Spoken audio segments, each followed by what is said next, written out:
ये आकाशवाणी रायपुर है। छत्तीसगढ़ी समाचार बुलेटिन के संग संध्या तिवारी के जय जोहार। अब सुनाओ आज के प्रमुख समाचार।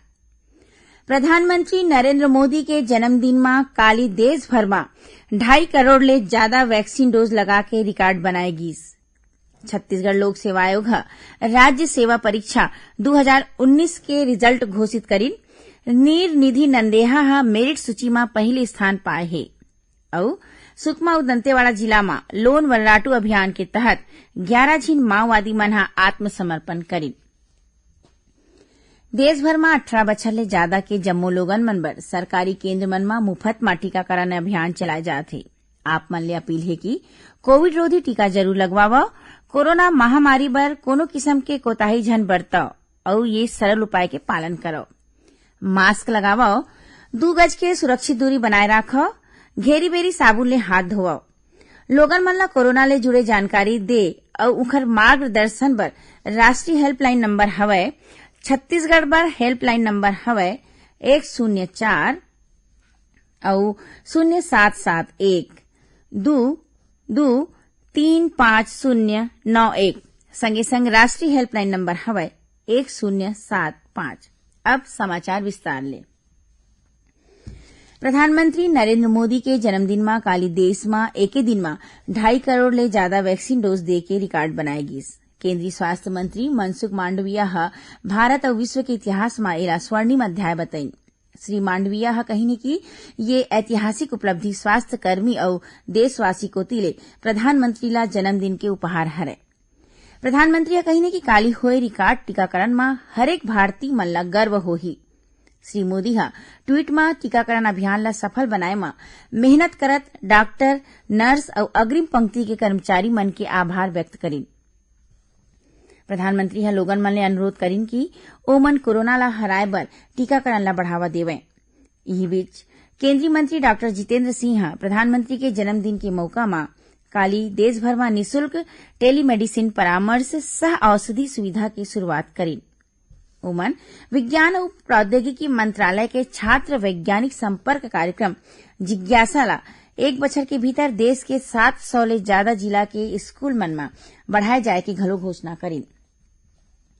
इही बीच भारतीय जनता पार्टी के सेवा और समर्पण कार्यक्रम के तहत प्रधानमंत्री नरेंद्र मोदी के जन्मदिन के मौका में राजधानी रायपुर के पंडरी के जिला अस्पताल में स्वच्छता अभियान चलाएगी। ये कार्यक्रम में पार्टी के राष्ट्रीय सह संगठन महामंत्री शिव प्रकाश घलो शामिल हुईन। ओमन पार्टी कार्यकर्ता मन के संग जिला अस्पताल परिसर में साफ सफाई करीन। एखर बाद कुष्ठ बस्ती में लोगन मन ला फल और मच्छरदानी बांटीन। एखर पहले भारतीय जनता युवा मोर्चा डहार ले प्रधानमंत्री के जन्मदिन के मौका में काली ले रायपुर के प्रदेश भाजपा कार्यालय और मरीन ड्राइव में युवा मोर्चा डहार ले नवा भारत प्रदर्शनी लगाए के संगे संग रक्तदान और स्वास्थ्य शिविर के आयोजन घलो करे जावत है। छत्तीसगढ़ लोक सेवा आयोग लिखित परीक्षा और साक्षात्कार के बाद राज्य सेवा परीक्षा 2019 के रिजल्ट घोषित कर दे है। राज्य सेवा परीक्षा के समेकित मेरिट सूची आयोग के वेबसाइट में अपलोड कर दे गई है।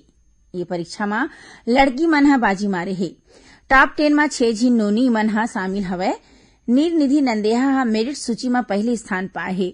उन्हें सृष्टि चंद्राकर दूसर और सोनल डेविड ला तीसरा स्थान मिले हवय। मुख्यमंत्री भूपेश बघेल राज्य सेवा परीक्षा में सफल हुए जम्मो अभ्यर्थी मन ला बधाई देवत उखर उज्जवल भविष्य के कामना करीन है। छत्तीसगढ़ में कोरोना ले बचाव बर अब तक 1,63,35,000 ले ज्यादा कोरोना रोधी टीका लगाए गए हैं। एमा 1,23,25,000 ले ज्यादा लोगन ला पहली टीका और 40,20,000 ले ज्यादा लोगन ला दूसरा टीका लगाए गए हैं।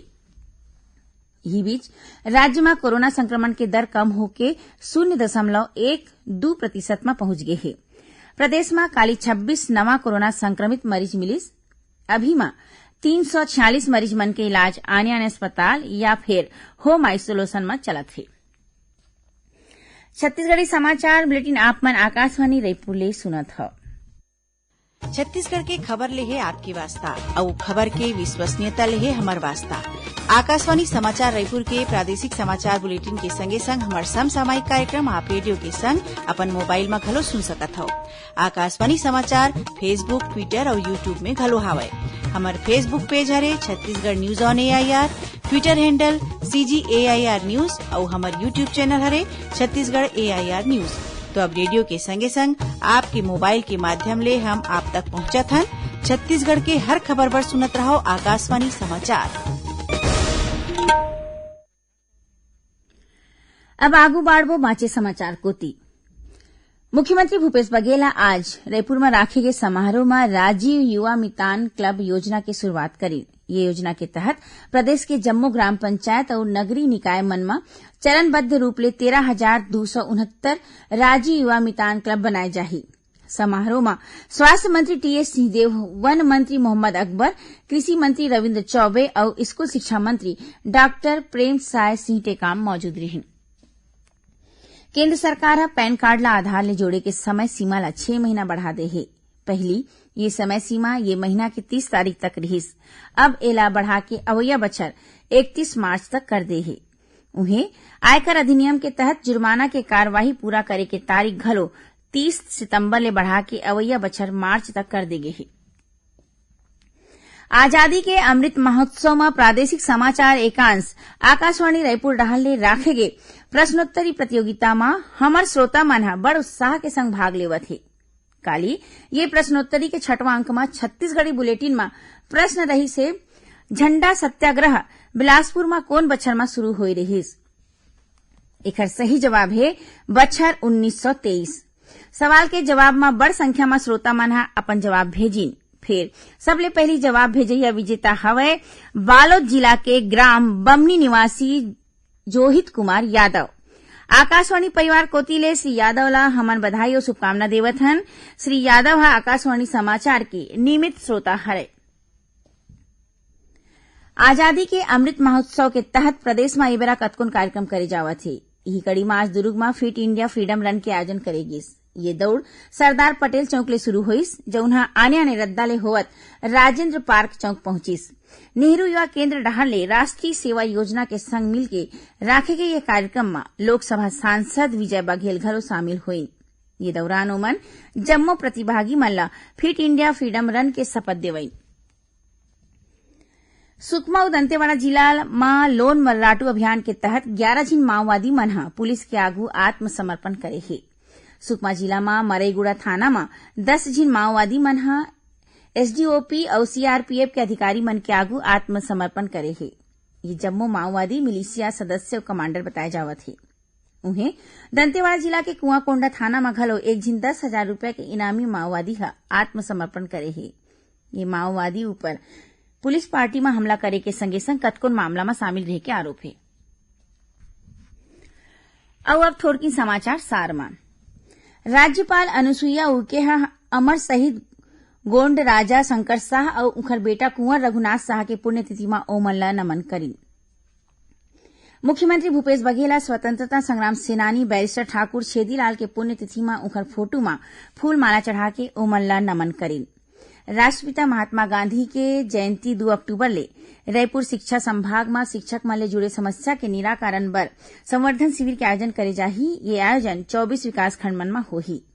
भारतीय रेलवे डहर ले स्वच्छ रेल स्वच्छ भारत के तहत चलाए जावत स्वच्छता अभियान के तहत आज स्वच्छ कार्य परिसर थीम में दक्षिण पूर्व मध्य रेलवे के मुख्यालय समेत बिलासपुर और रायपुर के जम्मो कार्य परिसर और स्टेशन कार्यालय मन में विशेष स्वच्छता अभियान चलाए गिस। और तृतीय लिंग समुदाय के 13 नव नियुक्त पुलिस आरक्षक मन ह आज मुख्यमंत्री ले भेंट करी। आखिर में प्रमुख समाचार एक घाव फेर। प्रधानमंत्री नरेंद्र मोदी के जन्मदिन में काली देश भर में 2.5 करोड़ ले ज्यादा वैक्सीन डोज लगा के रिकॉर्ड बनाएगी।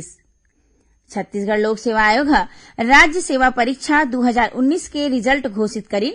नीर निधि नंदेहा हा मेरिट सूची में पहले स्थान पाए है। और सुकमा और दंतेवाड़ा जिला में लोन वर्राटू अभियान के तहत 11 झिन माओवादी मन ह आत्मसमर्पण करी। एक संग छत्तीसगढ़ी समाचार बुलेटिन इहे सिरावत है। जय जोहार।